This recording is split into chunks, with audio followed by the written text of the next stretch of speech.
बिस्मिल्लाहिर्रहमानिर्रहीम। अस्सलाम वालेकुम नाज़रीन कराम, आप देख रहे हैं कर्तबा टीवी। मैं हूं मैर मोहम्मद शहबाज। नाज़रीन कराम, माह रमज़ान की आमद है और अल्लाह पाक इस माह रमज़ान के सदक़े में हम तमाम मुसलमानों के हाल पर रहम फरमाए और इस बाबरकत महीने की रहमतों और बरकतों से हमें मुस्तफ़ीद होने की तौफ़ीक़ अता फरमाए। नाज़रीन, आज मेरे साथ मेरे मेहमान जनाब अख्तर परवेज़ खान साहब मौजूद हैं। पहला प्रोग्राम आपने बहुत पसंद किया, उसके लिए बहुत बहुत शुक्रिया। आज नाज़रीन हम लोग बात करेंगे माह रमज़ान का। जैसे ही सिलसिला पाकिस्तान में शुरू होता है, महंगाई का जिन जो है वो बेकाबू हो जाता है। अवाम की पहुँच से खुद-व-नौश की तमाम एशिया जो दूर हो जाती हैं, बाकी तमाम कंट्रीज़ में उसका क्या डिफरेंट होता है और पाकिस्तान में क्या सूरत-ए-हाल होती है, इस हवाले से हम लोग गुफ्तगू करेंगे। Welcome to the show Khan साहब, बहुत थैंक यू। शुक्रिया आपने वक़्त निकाला। तो खान साहब, क्या हम लोग मुसलमान इस हद तक गिर गए हैं कि माह रमज़ान जो इतना बाबरकत महीना है, इसमें हमें आम पब्लिक को रिलीफ देना चाहिए, डिस्काउंट देना चाहिए, ताजिर बरादरी को ज़्यादा से ज़्यादा खैरात करना चाहिए। लेकिन हमारे यहाँ पाकिस्तान में एक उल्टा ही सिनेरियो है कि माह रमज़ान में हर चीज़ के रेट डबल हो जाते हैं। क्या कहेंगे इस बारे अ, कहने से पहले अफ़सोस करूँगा कि ये नहायत काबिले अफ़सोस अमर है कि गैर मुस्लिम जो हैं वो अपने इस तरह के त्यौहार जब उनके आते हैं तो वो अपनी चीज़ों पे 50% डिस्काउंट कर देते हैं, इवन 60% 70% डिस्काउंट कर देते हैं ताकि जो गरीब लोग हैं जिनकी इतनी इस्तात नहीं है वो भी इन खुशियों में शामिल हो सके। लेकिन अनफॉर्चुनेटली हम लोग मुसलमान हो के भी इस चीज़ पे अमल नहीं करते, इसको इग्नोर कर देते हैं कि देखें जो लोग साहब इस्तात हैं, जो अफोर्ड कर सकते हैं, उनके लिए तो ये शायद महंगाई उतना बड़ा मसला ना हो। लेकिन वो बेचारा एक मज़दूर, दिहाड़ीदार, एक गरीब आदमी जिसकी इतनी इस्तात नहीं है, हम लोग पता नहीं क्यों उसके एहसासात को पसे-पुश डाल देते हैं कि ये लोग भी हमारा माशरे का हिस्सा हैं, हमारे मुसलमान भाई हैं, तो हमें इन लोगों को भी अकोमोडेट करना चाहिए, अपने साथ शामिल करना चाहिए, लेकिन ऐसा है नहीं। रमज़ानुल मुबारक वो महीना है जिसमें अल्लाह पाक की ज़ात ने कुरान पाक को नाज़िल किया, जो हिदायत है मुत्तकीन के लिए, जो इसे हिदायत लेना चाहे। और अल्लाह पाक की ज़ात ने रमज़ान में रोज़े हम पे फ़र्ज़ कर दिए हैं, जिस तरह हमसे पहली उम्मतों पे फ़र्ज़ कर दिए थे, और इसका मकसद ये है कि हम लोग परहेज़गार हो जाएँ। में? सर जी, मकसद तो एक तरफ रह गया। एक गरीब आदमी जो है ना वो पूरा साल तकरीबन रोज़े की हालत में होता है। अगर ये जो सिनेरियो देखें ना महँगाई का, जी, जी। तो वो 2 टाइम की रोटी अपनी बड़ी मुश्किल से पूरी कर रहा है। रमज़ान में वही उसे डबल रेट पर अशिया खरीदनी पड़ती है। उसके लिए तो फिर रमज़ान ज़्यादा मुश्किल हो गया। उसके जी। लिए ज़्यादा इम्तिहान बढ़ गया। आम महीने की निस्बत जो रमज़ान शरीफ है, उसके लिए ज़्यादा डिफ़िकल्ट हो गया। जी, एग्ज़ैक्टली यही बात मैं आपको कहने की कोशिश कर रहा था कि रमज़ानुल मुबारक में उन लोगों के लिए जो मुस्लिम हैं, जो गरीब हैं, इतनी ज़्यादा परेशानियाँ नहीं खड़ी करनी चाहिए कि वो अपना गुज़ारा करने से भी मजबूर हो जाएँ, वो ना कर सकें। ये अल्टीमेटली शहबाज भाई कभी न कभी, कहीं न कहीं हमें इसका हिसाब तो देना पड़ेगा। ये हर चीज़ जो आपकी है वो रिकॉर्ड हो रही है, कोई चीज़ आपकी इग्नोर नहीं हुई। सर 2 तो फरिश्ते बैठे हैं, बिल्कुल, वो बिल्कुल। रिकॉर्ड ही तो हो रहा है। वो हर चीज़ रिकॉर्ड हो रही है। हर चीज़ रिकॉर्ड हो रही है। आप इवन के वो बातें जो आपके दिल के अंदर छुपी हुई है, अल्लाह पाक की जी। ज़ात वो भी जानती है और उसके भी जज़ा और सज़ा का मामला है। सर ज मैं अभी एक आप ही का आर्टिकल पढ़ रहा था, आपने जो फ़ेसबुक पर जो अपलोड किया है, तो उसमें भी आपने यही बात डिस्कस की। मैं अभी कुछ यूरोप, अमेरिका और बाकी जो ममालिक हैं, स्पेशली टर्की का मैं देख रहा था कि वहाँ पे उन्होंने 50% डिस्काउंट कर दिया है। हुँ। अमेरिका और यूरोप जैसी कंट्रीज़ जो गैर मुस्लिम हैं और उन्होंने माह रमज़ान की आमद में मुसलमानों के लिए 50% डिस्काउंट कर दिया है खाने-पीने की एशिया के ऊपर। ये वाहिद मुल्क है जो इस्लाम के नाम पे बना था। इसकी बुनियादें ला इलाहा इल्लल्लाह पे खड़ी हैं। तो यहाँ पे ये सर क्या जुर्म हो रहा है? तो शहबाज भाई आपने जो दूसरे ममालिक की बात की है, हमारे साथ जैसे चाइना है, तो चाइना को जब हम लोग देखते हैं तो वो एक कौम है। लेकिन अनफॉर्चुनेटली जब हम अपने मुल्क को देखते हैं तो यहाँ पे हम लोग एक कौम नहीं है, हम बहुत सारी कौमें हैं, कौमों का मजमूआ है, एक बेहंगम किस्म का हजूम है जिसमें हम लोग एक कौम बन नहीं सके।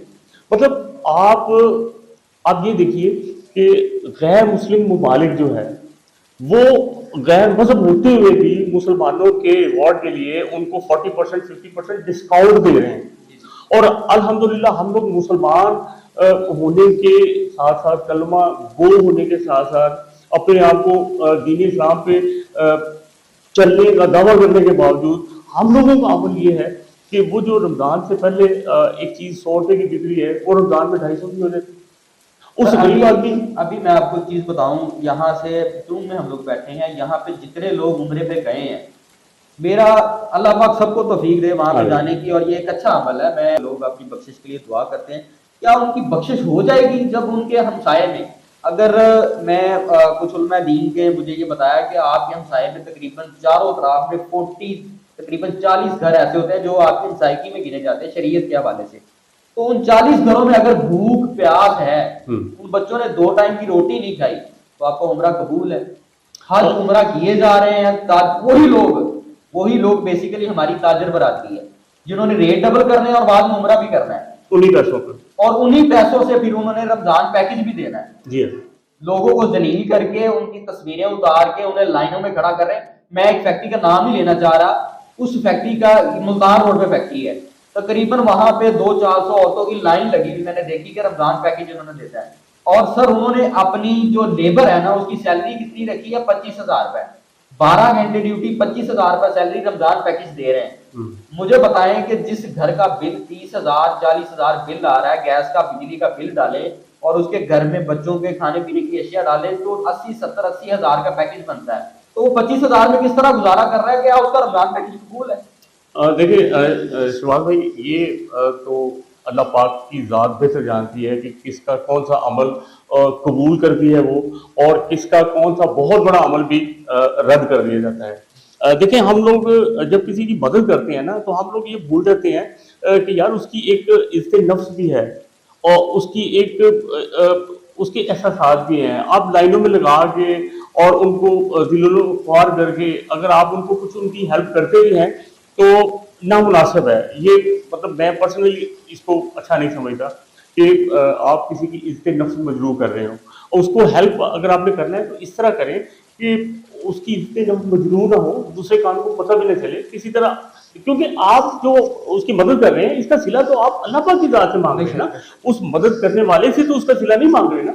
तो लिहाजा उस ज़ात ने जिसके लिए आप उसकी मदद कर रहे हैं, उसने तो हुक्म दिया है कि इंसानों को इतना हकीर ना जानो कि आप उनको लाइनों में लगा के और इस तरह करके आप उनकी। सर ये जो फैक्ट्रियां दे रही हैं, यही मेरा मेन पॉइंट है कि अगर वो अपने वर्कर को ही वही इंसेंटिव दे दें, हाँ जी, तो मेरा नहीं ख्याल कि वो कितने घर जो है ना वो मुस्तफिद होते हैं इसी मामले के ऊपर, कि अगर वो इन्हें प्लस कर दें इसी सैलरी को, तो पूरा साल वो उन्हें दुआएं देंगे, बिल्कुल, बजाय आप 200-400 लोगों को राशन तकसीम करके अपना नाम बना रहे हैं।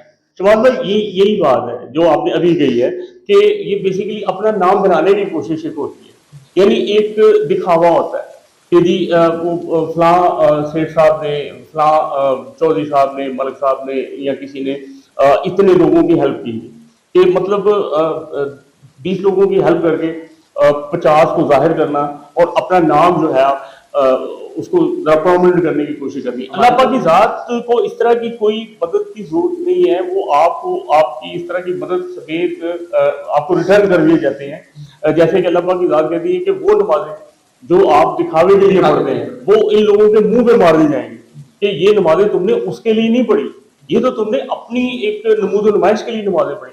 तो इसी तरह ये जो आप लोगों की मदद इस तरह से करते हैं कि आपको जाना जाए या आपका एक नाम बने, तो इसमें आप उस मकसद को फौत कर देते हैं। Basically I am sorry to say कि जिस मकसद के लिए वो आप काम कर रहे हैं आपने उसको तो फौत कर दिया। अभी मैं देख रहा था एक सहाफी ने सवाल किया मरीम नवाज साहिबा से कि आपने रमजान पैकेज का जो बैग है उसके ऊपर आपने नवाज शरीफ की फोटो लगाई है, क्या वो आपकी जेब से पैसे दे रहे हैं?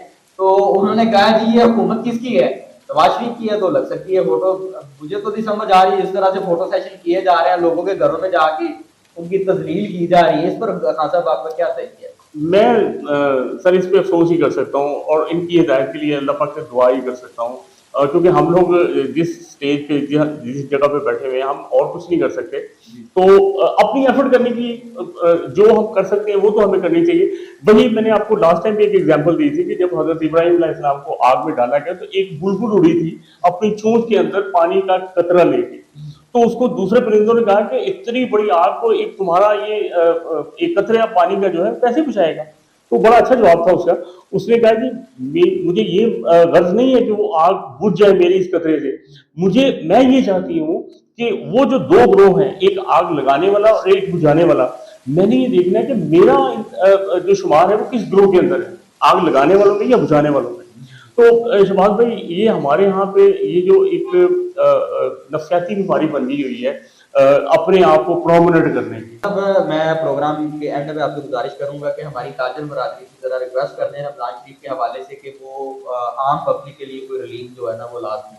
जी शहबाज भाई, अल्लाह करे हमारी ताजिर बरादरी मेरी बात मान ले, हालांकि करनी तो उन्होंने अपनी मर्जी होती है, लेकिन मैं सिर्फ उनसे यही रिक्वेस्ट करूंगा कि आप प्लीज़ अल्लाह पाक की ज़ात को हाज़िर नाज़िर समझते हुए इन गरीबों की अगर आप मदद करेंगे तो अल्लाह पाक की ज़ात आपको उन रस्तों से, वहाँ से आपको रिज़्क देगी, आपकी मदद करेगी जहाँ पे आपका वहम गुमान भी नहीं है। तो ये एक सौदा है जो आपने अल्लाह पाक की ज़ात से करना है। आप इस सौदे को गदला ना होने दें, इसको इखलास के साथ परफॉर्म करने की कोशिश करें। लोगों की मदद इस तरह करें कि उनकी इज्जत नफ्स मजरूर ना हो, और खुश हो इस पे, और अल्लाह का शुक्र अदा करें कि आपका हाथ देने वाला है, लेने वाला नहीं है। आप कभी उस हाथ का तसव्वुर करके देखें जो किसी के आगे फैला हुआ है, उनके जो जज्बात हैं कभी उनको समझने की कोशिश करें, वो बड़ी तकलीफ में होते हैं। तो अल्लाह पाक ने अगर आपको आप उन हाथों में शामिल किया है जो दूसरों की मदद करते हैं, तो इस पे अल्लाह पाक की ज़ात का शुक्र अदा करें और अपनी उस मदद को ज़ाया ना करें नमूदो नुमाइश के लिए या किसी भी तरह की और पब्लिसिटी के लिए। आप प्लीज आप अपनी वो की हुई मदद को ज़ाया ना करें प्लीज, और लोगों की मदद करें। ये आपके लिए और आपकी आखिरत के लिए बहुत ज्यादा फायदेमंद होगा। हम कोई आलम तो नहीं है, और ना मैं इस चीज का दावा करता हूँ कि मुझे कुछ इस मामले में इल्म है। एक जनरल सी बात करते हैं, कॉमन सेंस की चीज की बात। बहुत शुक्रिया खान साहब। नाज़रीन, ये था हमारा आज का प्रोग्राम, और इस प्रोग्राम का मकसद सिर्फ ये था कि आप लोगों से गुजारिश की जाए कि रमज़ान शरीफ के हवाले से आम पब्लिक का ख्याल रखा जाए, और ये हमारी एक कोशिश है कि इस प्लेटफॉर्म के थ्रू हम लोग कोशिश करें कि आप लोगों को याद दहानी करवा सकें कि रमज़ान शरीफ में आम लोगों का ख्याल भी किया जाए। उम्मीद है प्रोग्राम आपको पसंद आया होगा। कमेंट सेक्शन में अपनी राय का इजहार ज़रूर कीजिएगा। मुझे दीजिए इजाज़त। अल्लाह हाफ़िज़।